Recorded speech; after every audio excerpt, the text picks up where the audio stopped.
Você deseja compreender o que é a relação de risco e retorno, como comparar e verificar se um investimento vale a pena ou não, como comparar investimentos, papéis com retornos esperados diferentes e riscos distintos. Elementos como este você vai aprender nesta aula. Acompanhe comigo. Olá, seja muito bem-vindo ao Contabilidade Societária. Quem vos fala é o professor Roberto Penha. Hoje vamos falar um pouquinho sobre risco e retorno. De antemão já informo que a parte teórica, o grosso desse conteúdo, ele está exposto no podcast que está presente em qualquer agregador de podcast. O link para os principais deles vai constar aqui na descrição deste vídeo. Então você pode acessar e acompanhar o podcast. Aqui vai ser uma exposição um pouco mais prática de elementos importantes quanto à aplicação da ideia de risco e retorno. O conteúdo aqui exposto está baseado no livro do professor Assaf Neto, tá certo? Então vamos acompanhar aqui esses elementos. Aqui percebemos a ideia de risco e retorno. Contudo, quando a gente vai falar sobre risco, a gente tem que pensar que existe um elemento que é chamado de desvio padrão. Quanto menor for o desvio padrão, quanto menor for a variabilidade dos retornos do meu investimento, isso é um bom sinal, porque eu tenho o risco pequeno de ter ganhos muito elevados, então seria bom. Mas se eu tenho o risco de ter ganhos elevados de forma muito fácil, bem como também risco de ter perdas ou até ganhos muito pequenos também muito elevado, então eu vou ter um gráfico que, neste caso aqui, não é apresentado, muito disperso. Isso é ruim. Quando a variabilidade do meu retorno ele está muito próximo desse centro, dessa média, eu considero isso como um risco baixo. Avançando aqui a própria apresentação dos slides, você vai perceber que existe o elemento do risco alto. E aqui no risco alto, você perceba que existe aqui uma dispersão, as pontas deste gráfico eles estão mais espalhadas, porque indica as margens de retornos que são possíveis de serem obtidas com esse ativo. E aqui é que entra o problema, existe um risco maior. É bem verdade que do ponto de vista teórico, quando existe um risco maior envolvido, em tese, também existe aí um retorno também maior esperado. Então, maior risco, maior retorno. Mas isso nem sempre é possível de se obter, tá certo? Então, por isso que é importante fazer algumas análises, que ao longo deste conteúdo, deste canal, você vai ter aqui alguns vídeos, materiais tratando sobre investimento também.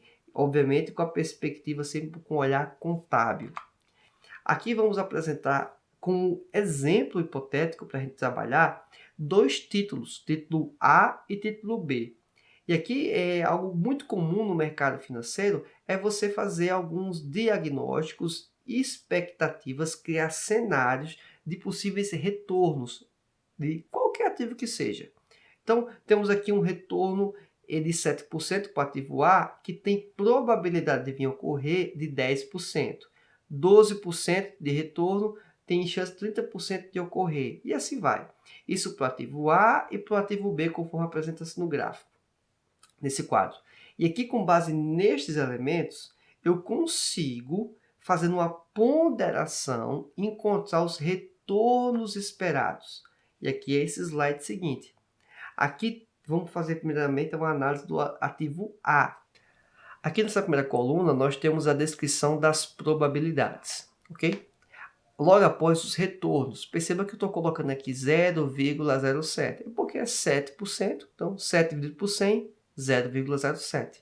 Temos aqui esse retorno A do ativo, e aqui esse retorno A com esse tracinho aqui em cima é o retorno médio. Como é que eu chego nesse cálculo do retorno médio? Eu pondero cada um dos percentuais, 7%, que tem chance de 10% de ocorrer, vezes 10, 12% vezes 0,30, 15% vezes 0,40, que é 40% de chance de ocorrer, 20%, que também tem 20% de chance de ocorrer. Fazendo isso, eu encontrei um retorno esperado médio de 14,3. Ou seja, fiz uma ponderação. Aqui, quando venho para esses elementos nessa coluna aqui em cima, eu tenho o retorno do determinado ativo, cenário, ou seja, 10 vezes 0,7 vai dar 0,70. Só que 0,70 menos 0,143, eu vou ter aqui 0,073. A mesma coisa eu aplico para 0,23, 0,007 e aqui foi. Sempre respeitando este resultado desse primeiro elemento, menos 14,3%. Com base nesses elementos, eu vou na coluna seguinte. Tudo isso é para eu encontrar o meu desvio padrão. O desvio padrão vai ser uma medição, uma proxy para o risco, certo? Só para você entender o contexto. Então, eu avanço um pouco mais e elevo ao quadrado. Então, eu peguei esse 0,073 na primeira coluna, na primeira linha, e elevo ao quadrado. Então, eu vou encontrar esse resultado aqui, 0,005329. Com base neste elemento, eu multiplico agora ele pela probabilidade de ocorrência. Como aqui é 10%, perceba que eu fiz apenas aumentar aqui mais uma casa, né, desse zero aqui. A mesma coisa eu faço com 0,30, 0,40 e 0,20. Eu vou obter agora estes resultados. Com base nestes resultados de cada probabilidade de ocorrência, eu faço uma soma destes elementos e eu encontro aqui o que chama de variância. E para eu encontrar o meu desvio padrão, eu tenho que pegar a raiz quadrada da variância. Aí você pode perguntar, professor Roberto, e por que é feito dessa forma? Se for explicar aqui a lógica por trás de chegar até este item, a aula ficaria até um pouco mais densa, e a ideia aqui não é tratar de estatística, e sim apresentar um modelo, a forma de você obter o cálculo para se chegar ao desvio padrão. O desvio padrão, aí sim que é a métrica que nos interessa, ele vai permitir entender qual é a margem de variação. Então, perceba que se eu for fazer um pequeno gráfico aqui ao lado deste próprio slide, é como se eu tivesse aqui retorno de 14,3, bem, tem aqui 14,3, bem como também se eu tiver aqui mais 3,689, eu poderia chegar aqui quase a 17, 18%, na verdade, né? E se eu tiver 14,3 menos 3,689, eu vou ter aqui algo em torno de 10 ponto alguma coisa. Então, perceba que esse retorno de 14,3, ele pode variar para quase 18, como ele pode entrar na casa de 10%. Isso é importante para poder verificar o risco do meu investimento. Eu posso estar ganhando em torno de 10%, como posso estar ganhando na casa de quase 18%. Isso aqui é muito importante para você determinar em qual ativo você vai investir. Ou pelo menos fazer comparações entre vários tipos de ativos, certo? A gente vai aplicar o mesmo raciocínio para o ativo B, que temos os dados aqui já apresentados. Perceba que eu estou fazendo mais uma vez a multiplicação de 0,20, que é a probabilidade, vezes o retorno, que no caso aqui então é um retorno negativo esperado, e encontrei aqui este montante. Este montante do retorno do ativo B menos o retorno do ativo B médio, e como eu cheguei no valor médio, eu peguei cada uma das probabilidades de retorno com as probabilidades de virem a ocorrer. Fazendo isso, eu chego aqui a um retorno médio do ativo B de 6%. A grande questão é, qual é o desvio padrão? Quanto é que é a margem de variar, tanto para positivamente como negativamente, ou seja, um resultado negativo ou até um resultado menor, pequeno. Faço mais uma vez a diminuição do resultado do item B, do ativo B, menos o resultado médio dele, eu vou encontrando aqui esses valores. Estes valores elevados ao quadrado, eu encontro mais esse outro grupo de valores. Estes itens multiplicados pela probabilidade de ocorrência, ou seja, 20%, 30%, 40% e 10%, eu vou chegar aqui nestes montantes.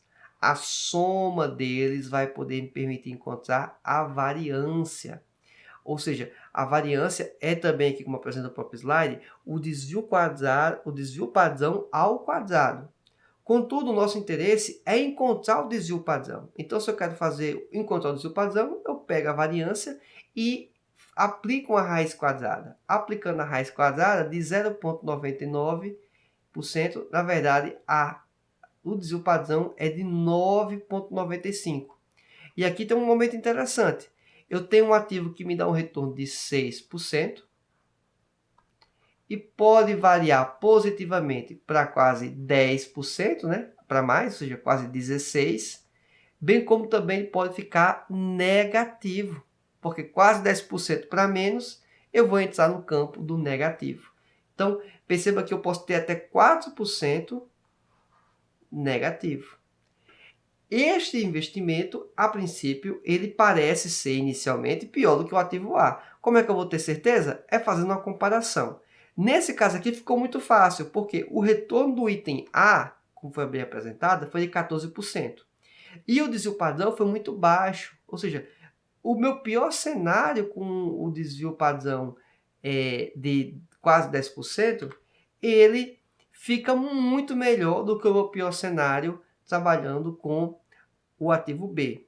Bem como também, se eu for pensar no lado positivo, o meu ativo A ele sai com a melhor vantagem. O outro elemento também importante é que o desvio padrão, a margem de variabilidade, ela ficou muito curta no ativo A. Então eu tenho um pouco mais, digamos, de certeza, ou um pouco menos de insegurança, melhor dizendo. Então perceba que o ativo A ele é a melhor opção. Ficou relativamente fácil dentro desse exemplo hipotético inicialmente apresentado. A questão é, e se eu apresentar, aqui tem o gráfico, indicando como ficaria essa distribuição, tá certo? E a grande questão é, e se eu aplicasse estes elementos com números um pouco mais próximos? Como é que eu vou perceber qual é o melhor? Se eu apresento aqui o retorno esperado do ativo W de 24% e um desvio padrão de 20%, e o ativo Y com 30% de retorno esperado e com desvio padrão de 20%, eu pergunto para você escolher qual é o melhor investimento, certamente você vai dizer que é o Y. Então, até então, nenhuma novidade, nada surpreendente. Por quê? Porque o desvio padrão cravado no mesmo nível, eu vou escolher aquele que me traz um maior retorno, tá bom? Contudo, como é que eu vou saber qual é o melhor? Eu tenho que levar em conta o coeficiente de variação. Então, o ativo Y, ele me traz um menor coeficiente de variação. Então, esse menor coeficiente de variação é um indicativo que o ativo Y é melhor. Como eu cheguei nesse coeficiente de variação? Como aqui apresento na própria tabela, eu tenho aqui 0,83 para o ativo W e 0,66 para o ativo Y. Basicamente é o coeficiente de variação, o desvio padrão dividido pelo retorno esperado. Então aqui foi 20% dividido por 24, 0,83. 20% dividido por 30%, 0,667. Então, com base neste exemplo aqui, nesta situação, você consegue identificar que o ativo Y ele é a melhor opção. Acredito que esse rápido conteúdo, esse rápido exemplo, ele vai lhe permitir você ter um panorama de ponderar investimentos e poder saber qual é o melhor ativo ou não.